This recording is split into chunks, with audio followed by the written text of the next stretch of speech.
अस्सलामुअलैकुम। उम्मीद है आप सब ठीक होंगे।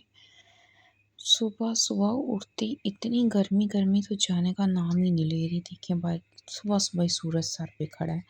जी, फिर मैं जब गई किचन में नाश्ता बनाने के लिए, तवा इतना गर्म हो चुका है ना, मुझे लग रहा था जैसे ब्रेड ना सारी जल जाएगी। किस तरह धुएँ छोड़ रहा है। लेकिन बचत हो गई मेरी, जब मैंने ब्रेड को पलटा तो नहीं जली थी, ठीक ही थी। मेरा आज रोटी बनाने को दिल नहीं कर रहा था, तो मैंने कहा चलो आज ब्रेड अंडा और चाय, बस आज इस तरह का नाश्ता करते हैं। ये देखिए इधर मेरी फिंगर जल गई थी कल को, इतनी दर्द हुई इसमें। अच्छा, मेरी तरह किस-किस को ब्रेड को चाय के अंदर इस तरह से डिप करके खाना अच्छा लगता है, मुझे कमेंट्स में लाज़मी बताइएगा। जिसके बाद बारी थी हस्बैंड के कपड़े प्रेस करने की, मैंने कहा उनके कपड़े प्रेस करके उन्हें ऑफ़िस भेजिए, उनकी तैयारी करवाएँ।